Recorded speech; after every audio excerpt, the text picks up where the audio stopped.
Buenas noches. De nuevo nos encontramos en un nuevo webinar de insuficiencia cardíaca con fracción de eyección ventricular izquierda preservada, más habitual de lo que creemos. Nos, nos acompaña el disertante, el doctor Diego Chazarreta, presidente electo de la Federación Argentina de Cardiología, director de la carrera universitaria de especialista en cardiología de la Federación Argentina de Cardiología, Universidad Nacional de La Plata, maestría en salud pública, Universidad de Buenos Aires, coordinador del área cardiovascular, sección de insuficiencia cardíaca y hipertensión pulmonar del Centro de la Capital de La Plata, Buenos Aires. ¿Qué tal, Diego? Un placer contar con tu presencia. Muchas gracias por acompañarnos.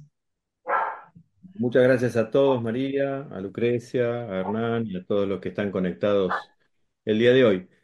La idea era desarrollar un poco el tema de este fenotipo de insuficiencia cardíaca y el título creo que es más que apropiado porque ciertamente cuando uno habla de epidemiología, que es lo primero que vamos a abordar, seguramente vamos a ver algunas características propias de la patología que hacen que realmente durante los últimos años su prevalencia haya ido en incremento en forma sorprendente. Vamos a hablar también sobre algunas claves de la fisiopatología, el concepto de fenotipo que ya tiene algunos años, cuáles son los tratamientos actuales y emergentes, algunas nuevas líneas de investigación y sí hacer algunas reflexiones. Y cuando mencionamos el impacto que tiene y vemos las publicaciones de lo referente a insuficiencia cardíaca con fracción de eyección preservada, veremos que superan los 5.000 en total. Esto lo obtuve de una de las bases de datos que permite seleccionar artículos y solamente hasta hace 15 días hablábamos de 370 en el 2025. O sea que realmente las citas son muy importantes y yo creo que tiene que ver un poco con esto de su impacto epidemiológico. Hoy una de 4 personas va a desarrollar insuficiencia cardíaca en el mundo. Cuando hablamos de números del 2025, vemos que en Europa la prevalencia es de 1,7 y en Sudamérica del 1%. Y cuando hablamos de incidencia, en Europa se va al 3,2 y en Sudamérica casi al 2%. Esto en términos globales. Hablamos del 2050 de casi 11,4 millones de habitantes con insuficiencia cardíaca donde la raza negra fundamentalmente es la que reúne la proporción más amplia de pacientes con esta patología. Y cuando uno va al stage C, digamos el paciente sintomático con insuficiencia cardíaca, dos registros como el OMS County que siempre citamos y el Atherosclerosis Risk in Communities Study hablan de un 12 y un 13% aproximadamente de pacientes en este estadio. Y cuando uno lo divide por según fracción de sección, que es la característica típica de las últimas guías, durante los últimos años, va a ver que aproximadamente los pacientes hasta 40 años tienen más del 45% de proporción de fenotipo reducido, 14% con levemente reducido y casi 41% con preservado. Una proporción que hace 30 años se reducía en el fenotipo preservado a solo entre el 10 y el 20%. Por encima del 80%, casi el 11% de la población es portadora de insuficiencia cardíaca. Y cuando uno va a ver la muerte de estos pacientes, observará que en el fenotipo preservado, fundamentalmente por la presencia de mayor comorbilidad, la muerte es de origen no cardiovascular. Pero cuando ve la muerte total, reuniendo los diferentes fenotipos, a 5 años, algo que hace algunos años creíamos que realmente no era así, que el fenotipo preservado tenía menor mortalidad, lo desmienten los números, observando la misma mortalidad para los fenotipos extendiéndose a 5 años. Hay un trabajo de Yang del 2024 donde se observa la mortalidad en diferentes países, buscando las bases del Yang, del HIPERSER, del TopCats, el Americans, ¿no? Dentro del TopCats, el Paragon y el Deliver, y se observará que la mortalidad ciertamente es muy similar a la del fenotipo reducido, incluso tomando la selección de pacientes incluidos en ensayos clínicos randomizados. Por otra parte, cuando uno evalúa los diferentes fenotipos, ve que la edad ha diferido en regiones, entre 1,5 y 2,5 años. Seguramente esto tenga que ver mucho por el impacto de las comorbilidades. Los factores que mencionamos varían ciertamente según la región, con mayor impacto de desarrollo del reducido que del levemente reducido o del preservado, influyendo en la aparición de insuficiencia cardíaca a una edad muy temprana. Y en Latinoamérica, en nuestra región, hay mayor proporción de mujeres. En Asia-Pacífico, en el otro extremo, ciertamente es el grupo con menor proporción de fenotipo preservado. En una base de datos, por ejemplo, en Inglaterra, en el Reino Unido de Gran Bretaña, en realidad, donde ellos se dan un sistema público que de por sí el propio sistema es un registro permanente, son 1 millón de habitantes, han observado que hay cierta tasa que disminuye de mortalidad en los dos grupos, el fenotipo reducido y el preservado, pero especialmente entiendan que en el preservado el acompañamiento de enfermedad renal crónica es lo que condiciona, en este caso especial, la mayor mortalidad. Eso es lo que tienen que trabajar. Y cuando uno ve los datos basados en los resultados del estudio Get with Guidelines y Herfeller, observará ciertamente que si uno toma desde el 2005 a proyectado al 2024-25, ciertamente estamos en una epidemia de pacientes con insuficiencia cardíaca levemente reducida o preservada. Aquí hay factores genéticos, socioeconómicos, culturales, que tienen que ver con el sistema de atención de la salud, sobre la práctica clínica ciertamente, sobre la calidad de atención y, por qué no, sobre la salud ambiental también, que condicionan la epidemiología de esta patología. Y me parece que esto era importante definirlo antes de ver cuál es la mejor estrategia para abordar este problema. Ahora, cuando uno va a ver la fisiopatología, recordemos que hace no tantos años solo hablábamos de una alteración de la función diastólica. Hoy sabemos perfectamente que es un desorden multisistémico y que por año hay en la proporción de crecimiento de la patología un 1% de aumento en relación al fenotipo reducido. Antes creíamos que esa alteración diastólica se relacionaba exclusivamente con la hipertensión arterial y hoy sabemos que hay alteraciones microvasculares, hay alteraciones relacionadas con la inflamación y ciertamente especialmente con la microvasculatura. Este concepto hace que recordemos que la microvasculatura, que son las arteriolas o los capilares menos de 100 micras, generan la resistencia vascular total y que a su vez generan fuerzas compresivas que potencian aún más esa resistencia en la microvasculatura. De hecho, recuerden que el 10% de la capacitancia total se atribuye a los vasos mayores de 500 micras, pero la resistencia de la microvasculatura incluye casi el 75 o el 80% de las resistencias vasculares dentro del corazón. O sea que estamos hablando de una disfunción de la microcirculación coronaria en esta patología. Hay factores de riesgo ciertos como la edad, la hipertensión, la obesidad, la inactividad física, el sedentarismo, las comorbilidades que siempre tenemos presentes, la patología, como decíamos, que incluye también la isquemia miocárdica, la fibrosis intersticial y, por qué no, la hipertrofia, alteraciones en el remodelado de la estructura del ventrículo izquierdo, alteraciones hemodinámicas con aumentos de la presión de fin de diástole, pero también incompetencia cronotrópica, menor volumen minuto y mayor resistencia vascular sistémica y mayor volumen plasmático y disfunción orgánica. Todo ello lleva definitivamente a este fenotipo. Históricamente se lo relacionaba, como decíamos, solamente con la hipertensión arterial. Hoy sabemos que hay alteraciones en la relajación de las miofibrillas, en la presencia de fibrosis y mayor alteración de la reserva de flujo a nivel de la microvasculatura. Y por lo tanto, esta heterogeneidad en la fisiopatología, que no es solo una foto, sino también en la evolución de estos pacientes, hacen que el remodelado ya no sea solamente en la función del ventrículo izquierdo, sino también a nivel auricular y en la vasculatura pulmonar, y de ahí nacen los diferentes fenotipos que observamos sistémicamente para tratar de tenerlos como target. También las mujeres tienen mayor fracción de eyección del ventrículo izquierdo, esto hay que recordarlo, el strain longitudinal global conservado en comparación con los varones, y es menos probable que evolucionen a un fenotipo de IC reducida. Esto es un dato que no siempre se tiene presente. La incidencia del preservado en mujeres aumenta un 30% seguramente en las próximas décadas por la gran epidemia. Y hay que recordar que una mujer tiene un riesgo de insuficiencia cardíaca del 20% a los 40 años y se eleva un 10% más a partir de los 55 años relacionados con los cambios hormonales que sufre. ¿Por qué? Ciertamente también porque hay deficiencia de hierro, porque tienen mayor cantidad de diabetes, prevalencia de diabetes, mayor obesidad, enfermedades autoinmunes, son susceptibles a la preeclampsia y a la hipertensión. Y allí hay cambios en la estructura miocárdica, en el metabolismo cardíaco y hay disfunción vascular, lo que hace que la mujer tiene mayor predisposición a este fenotipo preservado. Hay deficiencia de estrógeno y ahí simplemente ven toda la cascada de eventos que se producen ante la deficiencia de estrógenos en la mujer. Hay un incremento de los receptores beta 1 adrenérgicos y sensibilidad al calcio.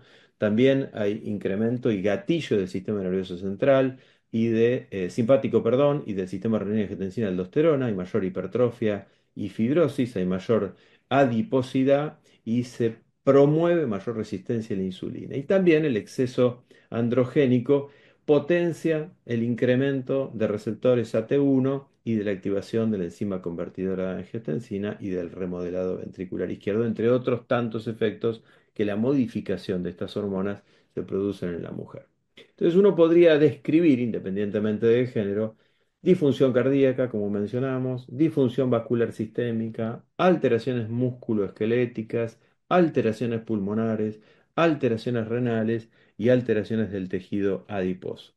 Recuerden que la hipertrofia ventricular izquierda sin angiogénesis proporcional, que es lo que sucede aquí, es una característica fundamental del fenotipo patológico y constituye una alteración de la perfusión subendocárdica y la deformación longitudinal normal típico de esta patología, que es la que se caracteriza dentro de uno de los subgrupos de las últimas guías de miocardiopatía publicadas por la Sociedad Europea de Cardiología en 2023. Por otra parte, los pacientes obesos con fenotipo preservado muestran mayor expansión de volumen plasmático, hay remodelación cardíaca exagerada, una alteración de la interacción entre ventrículo derecha y arteria pulmonar con mayor restricción pericárdica por la cardiomegalia y el aumento de la grasa mediastínica o de la pared torácica. Son dos fenómenos, la hipertrofia sin angiogénesis y la obesidad, que alteran ciertamente la vasculatura intrínseca, vascular pulmonar y cardíaca. Simplemente para el diagnóstico, en el 2023 se generaron en el American College algunos score. El H2FPEF es un score derivado y validado utilizando como gol estándar mediciones hemodinámicas en ejercicio y soy el más utilizado en la práctica clínica. Aquí ven el puntaje, es bastante práctico y lo más importante es que ha sido validado en la práctica clínica.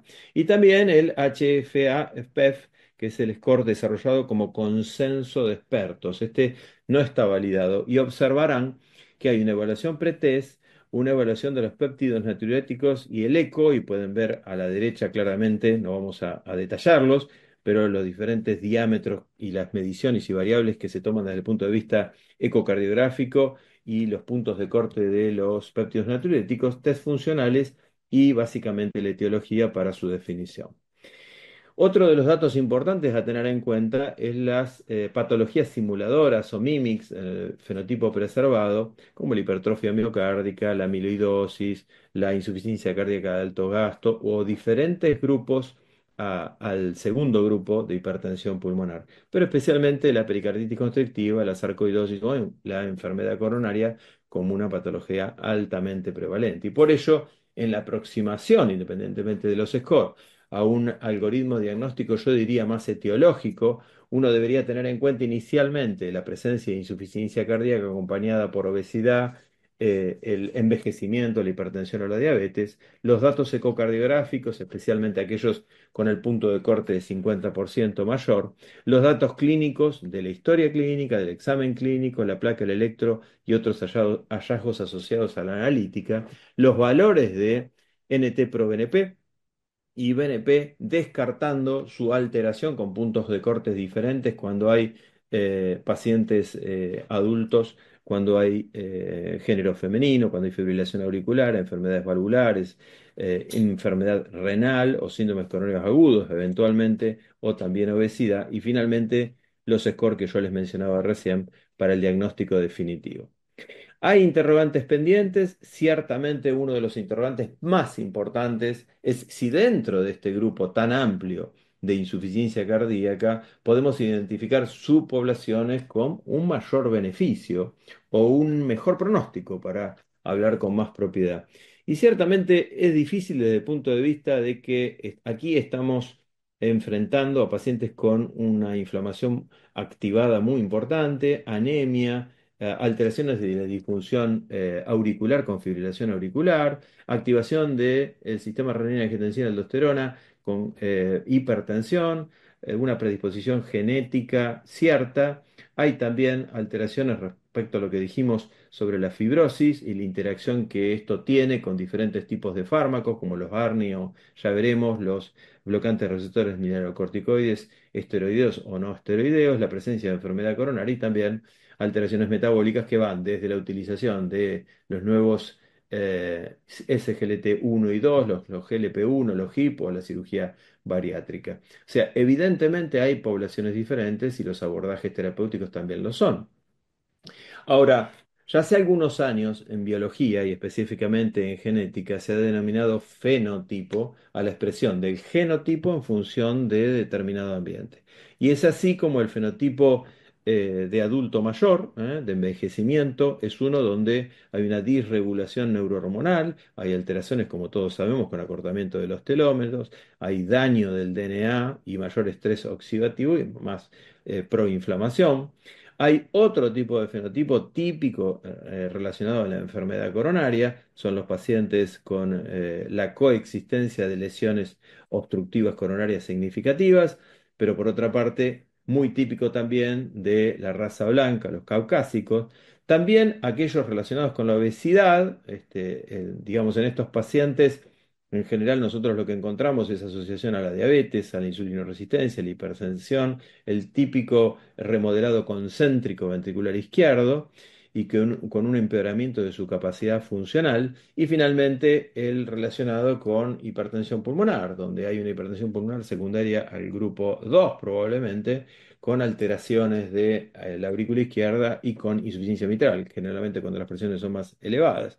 Aquí tenemos, por ejemplo, cuatro fenotipos con un abordaje totalmente diferente.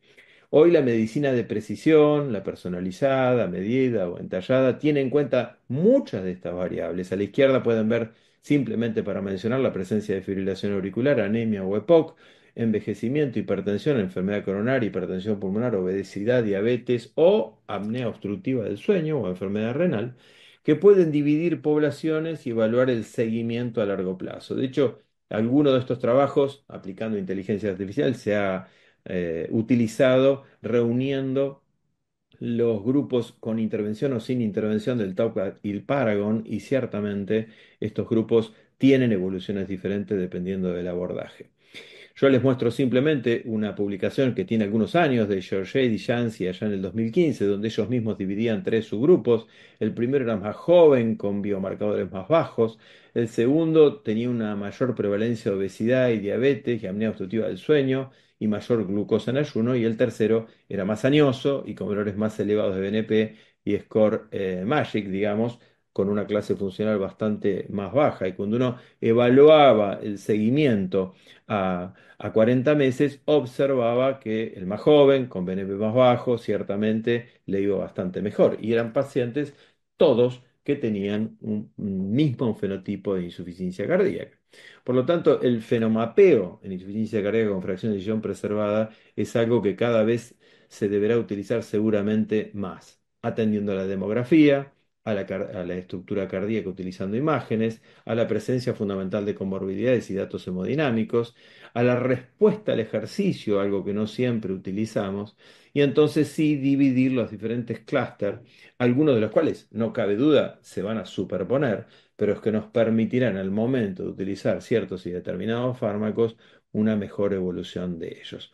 Aquí vamos a un extremo para saber cómo las poblaciones realmente son diferentes de aquellos que tienen una fracción de eyección de menos de 25%. Royce Rasalam lo publicó hace algunos meses esto, y aquellos que tienen una fracción de eyección supranormal, por arriba del 65%.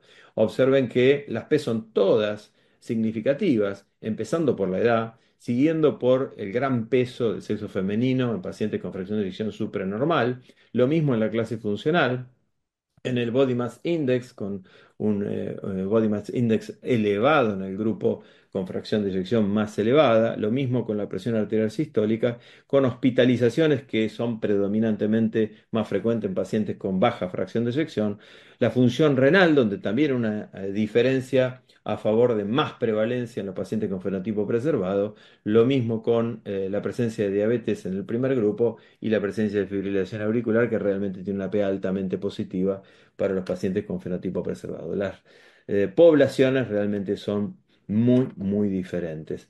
También los fenotipos basados, por ejemplo, en este análisis muy reciente del TOPCAR y las revisiones en 12 trials previos de Meiji y Rucker, muestran tres fenotipos: el joven, como decíamos, de baja comorbilidad, el intermedio con diabetes y obesidad, y el que incluye a pacientes con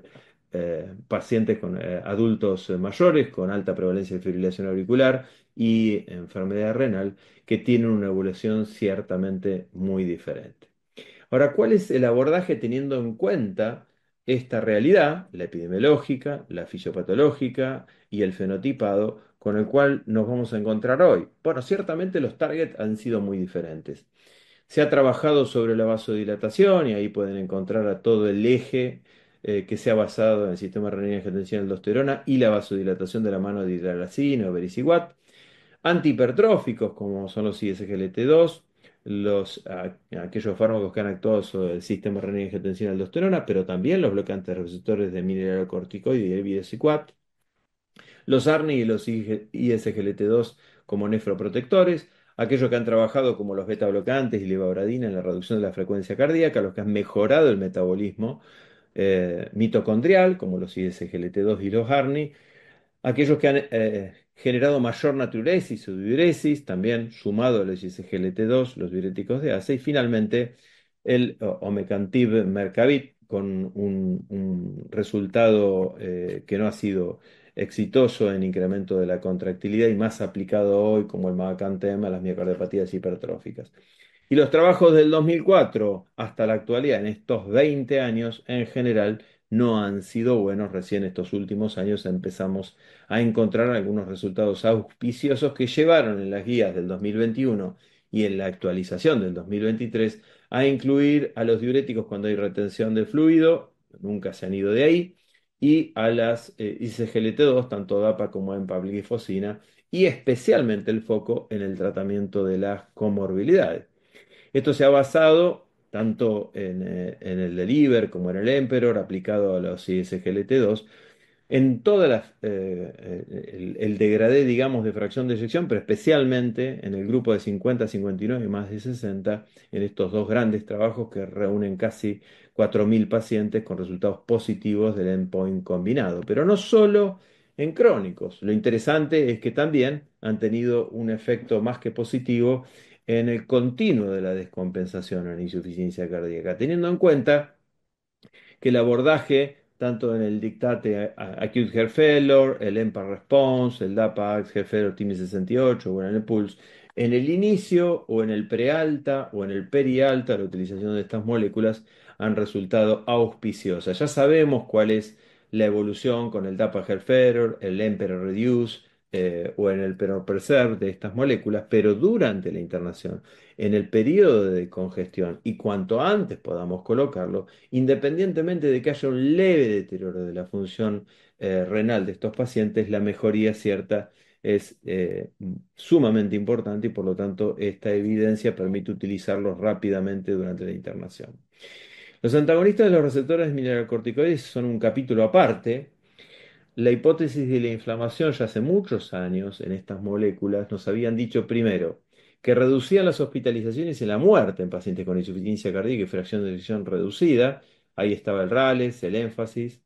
Y que el beneficio en pacientes con fracción de eyección levemente reducida, en aquellos años no se llamaba así, era la intermedia, o eventualmente la que iba a mejorar si nosotros hacíamos las cosas bien, digamos, no tenía un nombre específico. Hoy sabemos que es levemente reducida porque se parece desde el punto de vista epidemiológico a la reducida, o la preservada no tenía una evidencia concreta. De hecho, uno de los pocos trabajos que la había abordado era el TOCAT, donde la muerte cardiovascular, la muerte súbita y la internación por insuficiencia cardíaca eran los endpoints que se tenían en cuenta y no había tenido resultados positivos. Sabemos perfectamente que en pacientes mayores de 50 años, en este trabajo, con síntomas de insuficiencia cardíaca y FEBI mayor de 45%, los pacientes para el outcome primario y la muerte cardiovascular empezaron a observar un comportamiento diferente a aquellos que incluyeron pacientes en Rusia-Georgia respecto a Américas. Y también se dieron cuenta que en los países del este, lamentablemente, los metabolitos de la espironolactona no se encontraban debidamente como uno suponía y la categorización e inclusión de los pacientes no era la adecuada. Por lo tanto, tomando solo los datos del Américas, parecía haber resultados más que positivos. Pero por otra parte, análisis post-hoc del TOPCA Trial utilizando el Body Mass Index demostró en que aquellos que tenían más de 31,71 tenían una mejor evolución respecto a aquellos que no tenían ese índice de masa corporal. O sea que empezaban a dar alguna pista de que tal vez, como hipótesis, la aldosterona secretada por glándulas suprarrenales y regulada por la concentración de angiotensina 2 circulante y del potasio, presentaban como una consecuencia nociva la producción de esta misma hormona y la sobreactivación de los receptores mineralocorticoides en corazón, vasculatura y riñones. La aldosterona sintetasa también se encontró dentro de los adipocitos y se entendió que pueden secretar aldosterona y angiotensina 2, lo que producía desde el tejido adiposo y estimulaba la producción de mayor aldosterona. Esta fue la hipótesis que generó la evidencia de que el tejido adiposo secreta aldosterona y la obesidad puede conducir a una secreción excesiva de aldosterona derivada de adipocitos independientemente de la cascada clásica de la renina, angiotensina, aldosterona.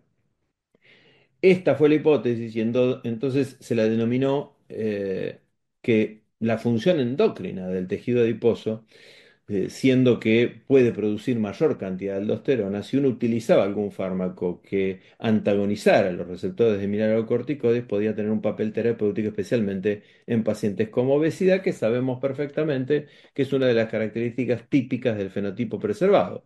Teníamos fármacos como los inhibidores del sistema renina-angiotensina-aldosterona o los bloqueantes receptores de angiotensina para actuar sobre la hemodinamia. Teníamos fármacos para como los ISGLT2 para el control glucémico. No faltaban fármacos para tratar la inflamación o la fibrosis. Y de ahí es que, bueno, la espironolactona, la prerenona y la finerenona con características diferentes, este bloqueante de receptores mineralocorticoide no esteroideo, que tiene una alta potencia, una alta selectividad, no tiene metabolitos activos y tiene una distribución entre el riñón y el corazón 1 a 1 equivalente, le generaban un perfil bastante más beneficioso que las moléculas que teníamos previamente. Y el primer paso fue el análisis del Fidelity en pacientes con enfermedad renal y diabetes tipo 2, que llevó a que en el 2021 y el 2022 la FDA y la EMEA lo aprobaran para el tratamiento de pacientes con enfermedad renal crónica y diabetes, con el objetivo de reducir riesgo de deterioro de la función renal, muerte cardiovascular, infartos mortales y hospitalización por insuficiencia cardíaca. Bueno, de allí es que dentro de la cantidad de trials que se desarrolló, ciertamente esperamos los resultados del Fine Art, que fue uno de los trabajos que incluyó pacientes con más de 40% de fracción de eyección. Dos ramas, el placebo y finerenona en 10, 20 y 40 miligramos a seguimiento, teniendo como criterios de inclusión pacientes con insuficiencia cardíaca sintomáticos, hospitalizados recientemente o ambulatorios con péptidos natriuréticos elevados, con alteraciones desde el punto de vista estructural como agrandamiento de la aurícula izquierda o hipertrofia ventricular izquierda y diuréticos 30 días previos a la hospitalización. El criterio de valoración primario fue la combinación de muerte cardiovascular, eventos de insuficiencia cardíaca totales, primarios y recurrentes, y ahí se incluía hospitalizaciones y visitas urgentes por insuficiencia cardíaca.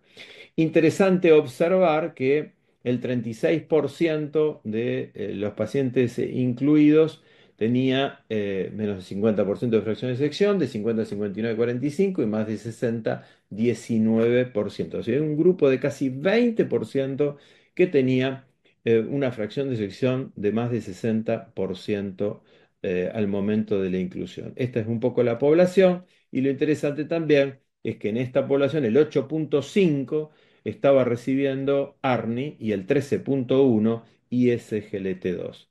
Ante esta población, los resultados fueron realmente muy impactantes porque hubo una P positiva a favor de reducción del endpoint combinado, ciertamente, con alteraciones del potasio comparado, estos estudios respecto a los previos, el RALES, el énfasis del TOPCAT, no significativos. O sea, había hiperpotasemia, pero la hiperpotasemia por encima de 6 era similar al resto de los estudios y no mortal. Esto quiere decir no había eventos graves y tampoco la disminución del potasio. O sea que hoy cuando uno compara los trials que validan este tipo de molécula para pacientes con fracción de eyección reducida, en el caso de Rayleigh el énfasis, y preservado levemente reducida la rama Américas del TOPCAT y el Fine Art, permiten vislumbrar la utilización de una molécula en un escenario que a nosotros nos ha llevado, en el caso de las recomendaciones de la Federación Argentina de Cardiología para el manejo de pacientes con insuficiencia cardíaca con fracción de eyección preservada, a incluirla con pacientes ciertamente seleccionados, especialmente en el caso del género femenino, para cualquier tipo de fracción de eyección. Y como mencionábamos recién, hace muy poquitito, las recomendaciones para el uso de antagonistas de receptores mineralocorticoides en la insuficiencia cardíaca, integrando a la finerenona, hemos incluido en el estadio preclínico diabetes tipo 2 y enfermedad renal crónica con albuminuria, o sea, un filtrado glomerular más de 25 mililitros minuto metro cuadrado, con al menos 30 miligramos del RAC, digamos, de la relación albúmina-creatinina, y potasio menos de 4,8, se recomienda la administración de finarenona de 10 a 20 miligramos día. Y específicamente en el contexto de insuficiencia cardíaca con fracción de eyección levemente reducida o preservada con un potasio menor de 5, se recomienda adicionar esta molécula cuando el filtrado glomerular está de 25 a menos de 60 mililitros minuto metro cuadrado a dosis de 10 a 20 miligramos y con un filtrado mayor de 60 entre 20 y 40 miligramos. Y en aquellos pacientes, esto lo agregamos finalmente, en quienes no sea posible administrar la finerenona, es razonable considerar la espironolactona. Estamos esperando el resultado de algunos trabajos para ello. Acá les incluyo un solo metaanálisis de hace 3 días publicado de Sajem, donde, bueno, hay datos que se van sumando. En este metaanálisis se observó el comportamiento de la E' desde el punto de vista ecocardiográfico, la función diastólica y también la presión arterial sistólica en el grupo finerenona. Hay ciertamente una mejor evolución en comparación a pacientes que se encuentren tomando espironolactona. Entonces, uno debería hoy estar frente a toda la evidencia que está en curso, la antigua y la que está en desarrollo. Por ejemplo, en el caso de factores de riesgo, el estudio Prevent Heart Failure incluye el Baxdrostat y la dapaglifosina. En el caso de enfermedad renal crónica, ya hablamos del Fidelio, del Fígaro, el Varac con espironolactona, el Baxdrostat y la dapaglifosina, o el Vicadostat y la empaglifosina, el ICE-Kidney. En posinfarto, el Efesus, hay una F de más, con eplerenona y el Clear con espironolactona. En la establecida, el Topcat que mencionamos, el Fine Art para finarenona, el Spirit para espironolactona, el Spirit G-Fellow con espironolactona y el Easy Preserve con Vicadostract y empaglifosina. En la reducida, el RALES, el énfasis, el Finality y el Easy Reduce. Y para pacientes con empeoramiento de insuficiencia cardíaca, el desarrollo de valsirrenona y dapaglifosina, el Redefine con finerenona y el Confirmation con resultados positivos del finerenona. Bueno, el abordaje farmacológico reúne otras moléculas como la que aquí mencionamos, los agonistas de los receptores de GLP-1.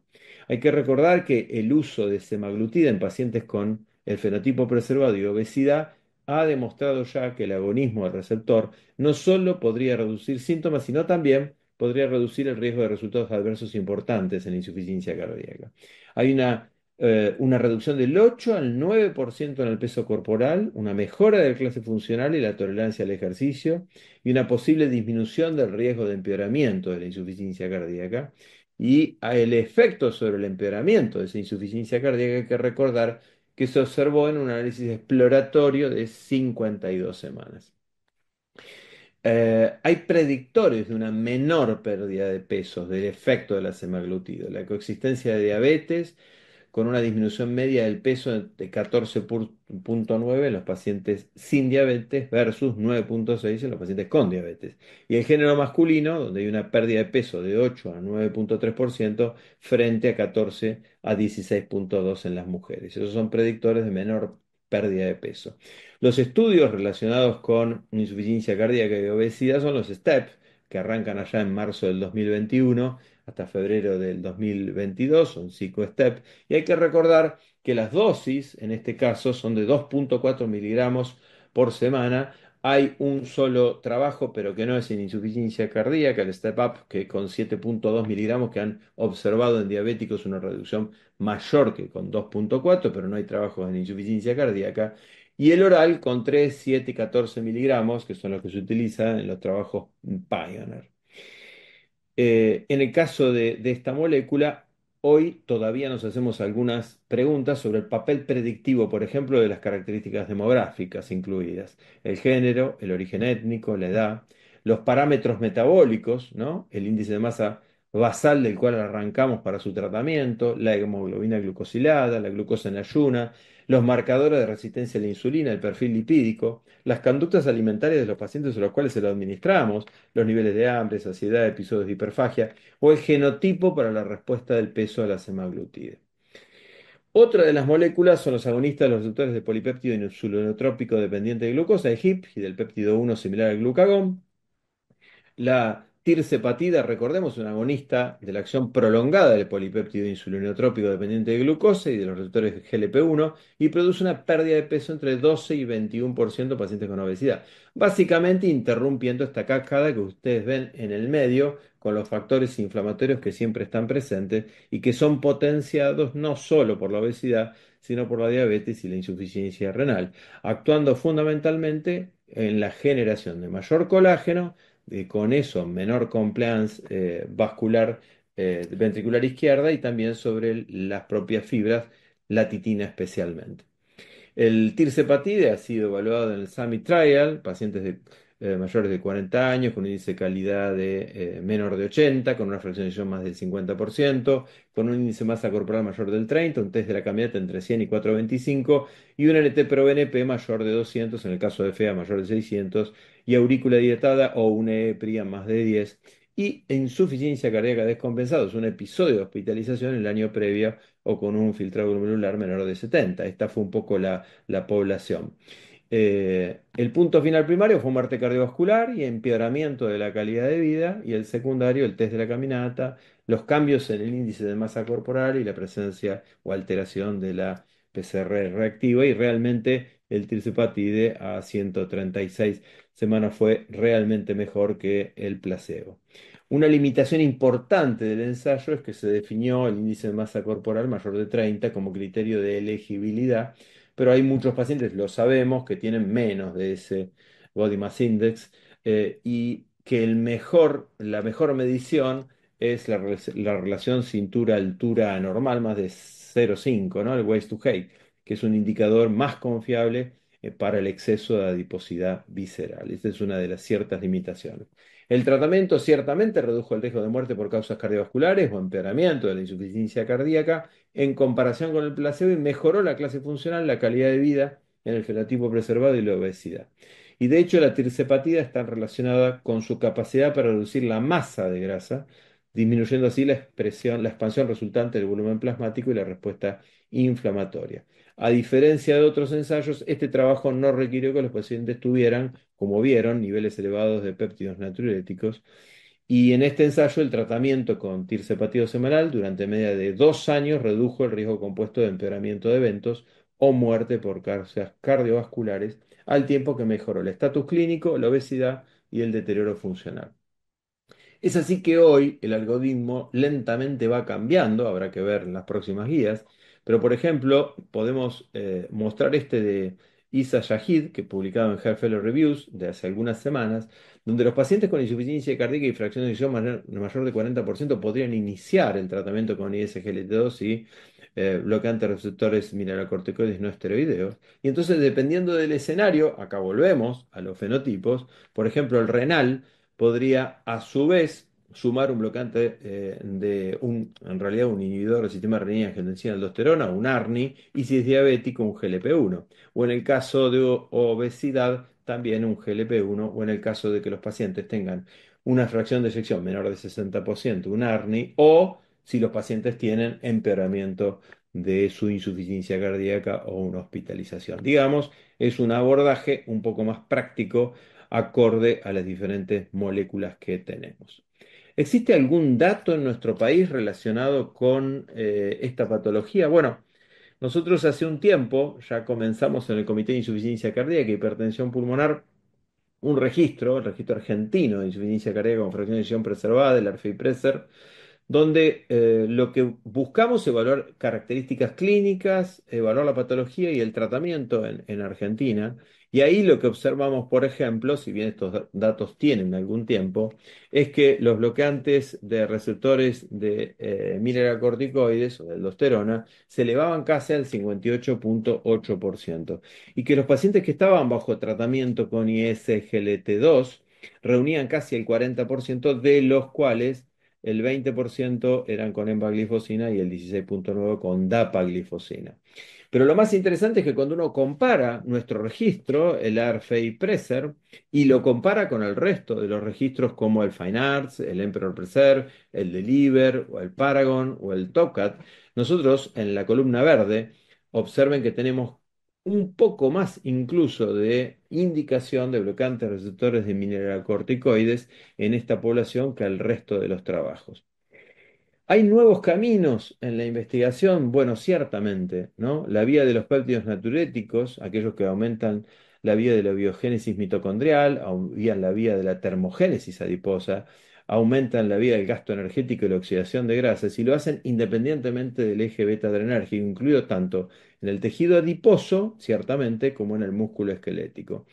Otro de los caminos de investigación es la vía de la señal del GMP cíclico y la proteína quinasa G, el NET y el INDI, son los trabajos que han fundamentalmente focalizado su desarrollo en pacientes con insuficiencia cardíaca y fracción de eyección preservada. Y hay algunos nuevos caminos que incluyen la vía de las titinas, una vía para actuar en la relajación, donde hay dos isoformas, las N2BA, que es la más grande y compatible, y la N2B, que es más pequeña, donde el miocardio humano adulto sabemos que contiene cantidades aproximadamente iguales de ambas, y el empalme alterado de titina hace una relación entre una y otra más alta, reduce la rigidez pasiva de los cardiomiocitos y por ello trabajar en este punto puede generar mejor compliance, relajación y disminuir las presiones de llenado ventricular izquierdo.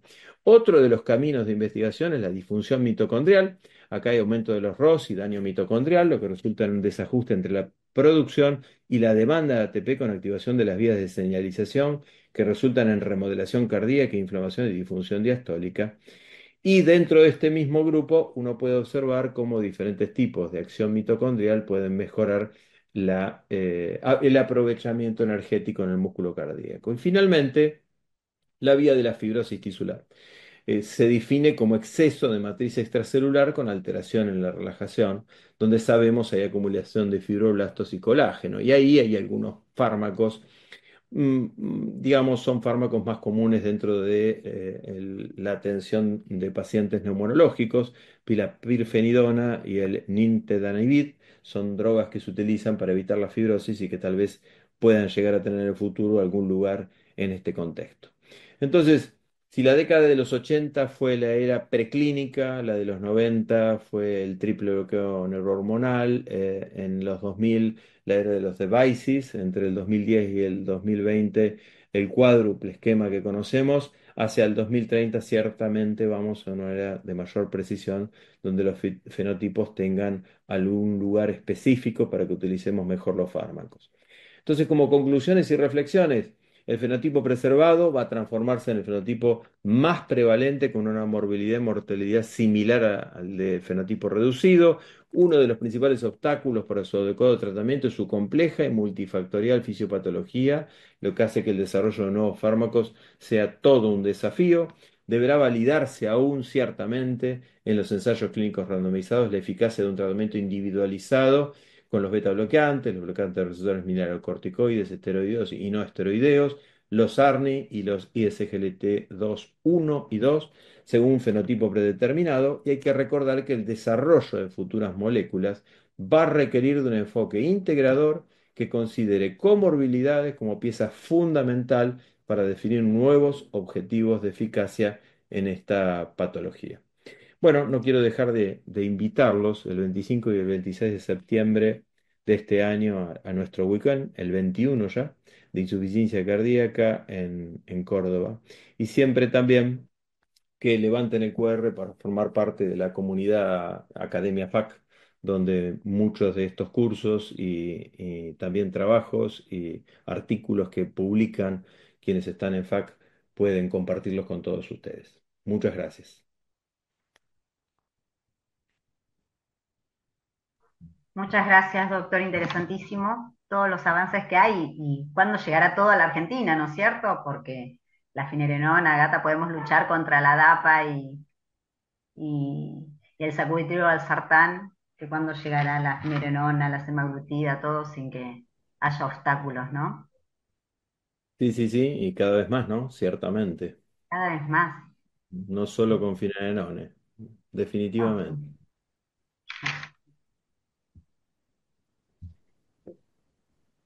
Lucrecia, ¿alguna Sí, pregunta? sí. Diego, tengo una pregunta.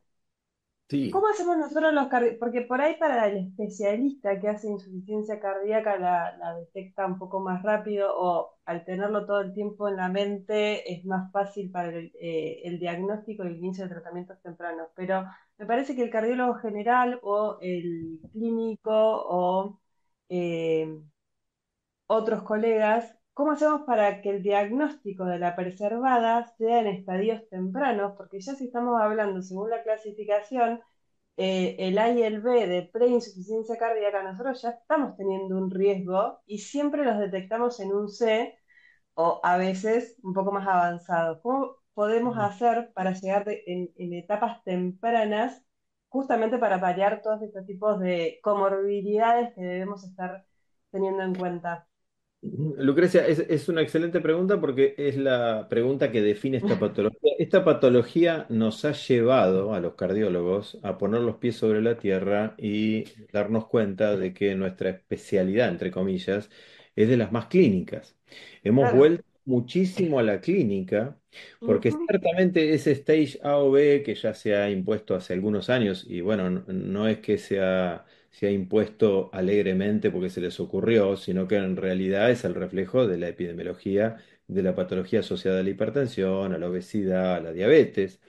ujú, La idea me parece es que en pacientes hipertensos, en pacientes diabéticos y en pacientes obesos, nosotros rápidamente tenemos que estar pensando en la posibilidad de que estos pacientes desarrollen este tipo de insuficiencia cardíaca y trabajar sobre esos factores de riesgo, probablemente desde el punto de vista higiénico-dietético, nutricional, pero por otra parte farmacológico, va a evitar que cientos de miles de pacientes hoy se sumen a estas lamentables epidemiologías que yo mostré al principio, la extendí un poco más, porque me parece que es imponente. Nosotros nunca pensamos hace 30 años o ujú, 20 años que las unidades coronarias iban a tener casi igual proporción entre pacientes con fracción de eyección reducida y preservada.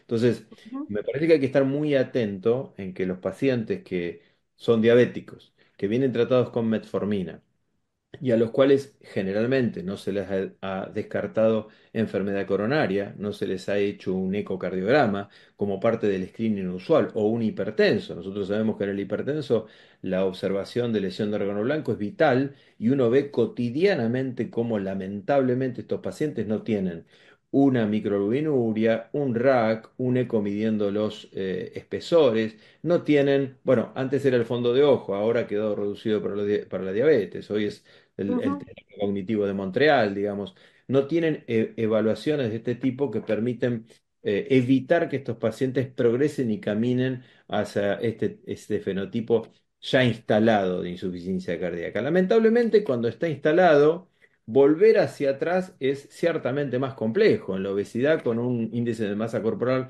más importante, la cirugía bariátrica en extremo es una alternativa, ciertamente, pero el tratamiento farmacológico de estos pacientes, bueno, realmente hoy nosotros estamos encontrando evidencia por este camino, pero me parece que se espera de la clínica, ¿no? Ujú. Claro, por eso justamente, vos lo mencionaste recién, por mucho tiempo todos pensaron que la reducida se moría más que la preservada y lo que se está demostrando hoy está bien, o sea, las comorbilidades tienen su impacto, pero están iguales, o sea, ese es el tema. Entonces, Totalmente. ¿cómo hacemos para llegarle temprano a estos pacientes? Porque la reducida, convengamos una cosa, haces un eco y rápidamente sabes el diagnóstico, pero la preservada creo que es el más complejo. Yo creo que lo que sucede también, y esto se está imponiendo, vos sabés perfectamente porque estás bien actualizada, que hoy hasta se está discutiendo estos puntos de corte para Ujú, categorizar en reducida, levemente reducida, preservado, supranormal. Nuestras ujú. clasificaciones se han basado en esta obsesión por tratar de hacer una métrica Sí. de cada una en la fracción de eyección, pero sabemos que es mucho más complejo que eso, porque quien hace Ujú, unidad coronaria o ve pacientes que se descompensan saben perfectamente que un paciente puede tener un eco el primer día de la descompensación, donde medimos la fracción de eyección por Simpson o Theijold o lo que sea, y nos puede dar 44, y a los 4 días de la descongestión el paciente tiene 58. Entonces, a ver, ujú, el tema ahí ya no es la foto, es la trayectoria, y entonces si vos me preguntás qué hacemos con esos pacientes, bueno, ciertamente tenemos que tener por lo menos mediciones más seriadas y tratar de abordar el tratamiento cuando el paciente está euvolémico o compensado. Me parece que una de las cosas que hemos aprendido es a no quedarnos con esa foto del paciente. ujú. Y Estoy de obviamente acuerdo. todo lo que podamos hacer referido a prevención y después observar a nuestros pacientes con insuficiencia cardíaca en la búsqueda de, yo mostré algunas, pero realmente son muchas las comorbilidades presentes. Sí. Son pacientes en los cuales coexiste en las mujeres a veces un evento relacionado con la preeclampsia, con una enfermedad autoinmune que nunca se descartó, con las alteraciones distiroideas, digamos que pueden estar presentes, con la presencia de POC, que no es menor. Ujú, Hay sí. incluso el PRISM, que es dentro de la clasificación de POC, una valoración donde no hay disminución del BEF un segundo, la capacidad vital total, pero el tifenó, digamos, está alterado, y eso lo que está pronosticando es el desarrollo de descompensaciones por insuficiencia cardíaca, digamos, mínimamente una espirometría en los pacientes que Ujú, han sido habitualmente tabaquistas. Entonces, me parece que esa búsqueda más clínica, volviendo a la pregunta, ujú, ¿no? Tiene que sí. estar presente al momento de pensar en el tratamiento. Bien. Gracias. Hernán, ¿vos querés hacer alguna pregunta al doctor? ¿Y qué tal? Buenas noches. Muchas gracias, doctor, por su excelente exposición, antes que nada. Y sí, tenía una duda, más que nada, teniendo en cuenta la heterogeneidad de las comorbilidades que se dan en los pacientes con insuficiencia cardíaca con fracción de eyección preservada, quería saber si hay alguna forma de agruparlos en determinados fenotipos en particular, como para ya tener una idea de su pronóstico y su posible respuesta a diferentes tratamientos. Si bien dijo algunas, a modo general ya cómo poder darnos una imagen de cómo poder evaluar este tratamiento a largo plazo. Sí, si vos vas encontrando y buscando diferente bibliografía, lo más probable es que te encuentres con diferentes fenotipos porque, claro, la inteligencia artificial está generando mayor cantidad de variables para fenotipar a los pacientes. Pero si yo tuviera que reducírtelos, te diría que están esos tres grandes grupos que te mencioné, digamos, el paciente con más adulto, digamos, con más comorbilidades, la mujer con más fibrilación auricular y diabetes, y el más joven con un péptido natriurético más bajo. Esos tres grupos son bastante diferenciados, se repiten en los trial constantemente, son los que tienen más evidencia, y por lo tanto probablemente en el más obeso, el diabético, que tiene probabilidad de comenzar con resistencia a la insulina, que todavía no es francamente diabético, pero es un obeso, algunos de estos fármacos que yo les acabo de mencionar tengan su efecto más claro. En el más joven, con un BNP probablemente más bajo y más sintomático, ahí la hipertensión seguramente tenga un rol importante y entonces los inhibidores del sistema renina-angiotensina-aldosterona puedan tener un rol fundamental. Y en el adulto mayor, digamos, con algún tipo de comorbilidad, el esquema completo de fármacos sea útil. Pero lamentablemente hoy no tenemos una herramienta, ni creo que tampoco las guías vayan a estipularlo respecto a la utilización de los fenotipos según las drogas. Para esto se requiere de seguimientos a más largo plazo y con mayor cantidad de variables que las que nosotros estamos teniendo en cuenta hoy. Ciertamente, como yo ponía ahí en la evolución, sí, al 2030, 2040 vamos hacia ahí, por ahí la inteligencia artificial nos permite eso, acortar tiempos, ciertamente, pero hoy no tenemos evidencia para decir que un fármaco puede ser más útil que otro en uno de estos fenotipos.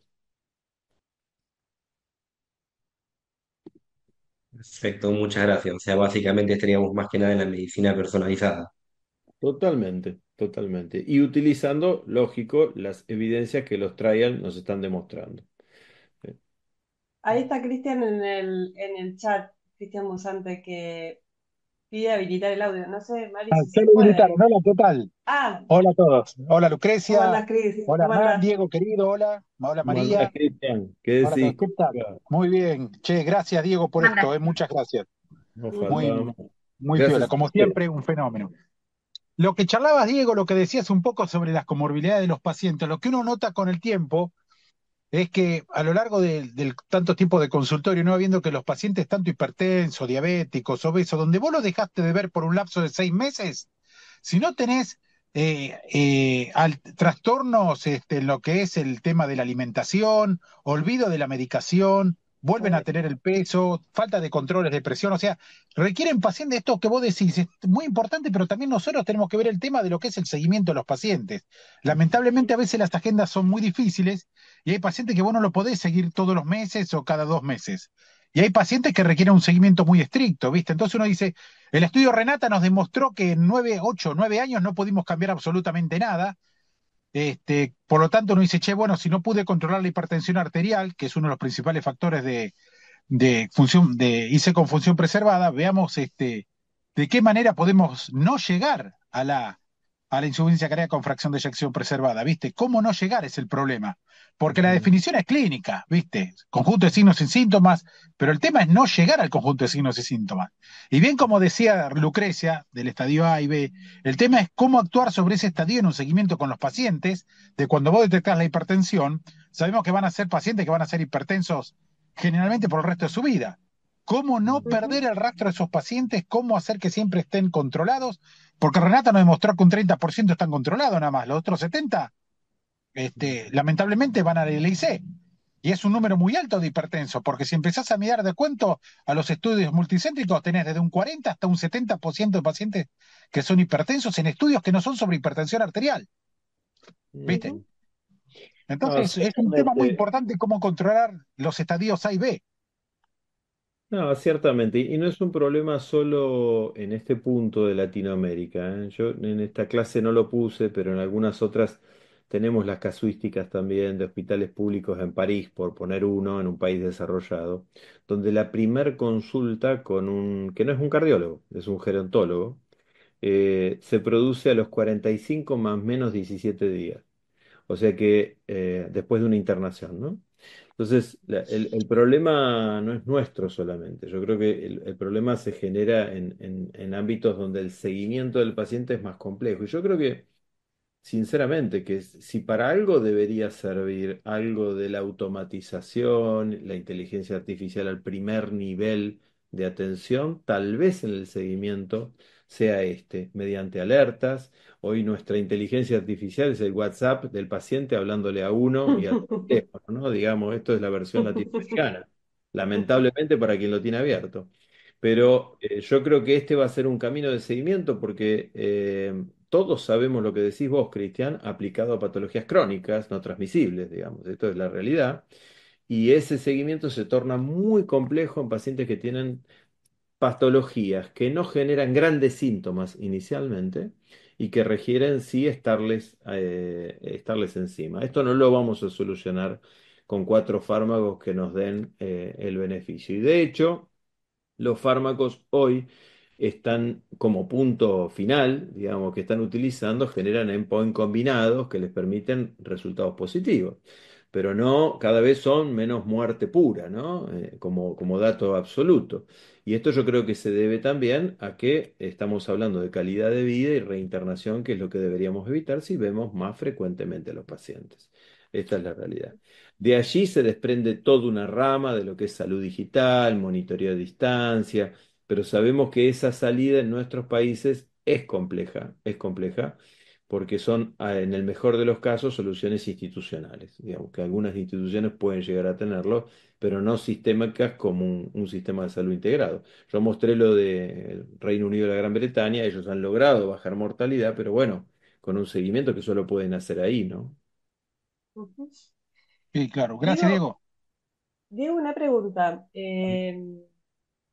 En Reducida siempre nos basamos en buscar el endpoint de que reduzcan mortalidad, ¿no? Que siempre es el objetivo de todos nuestros trabajos.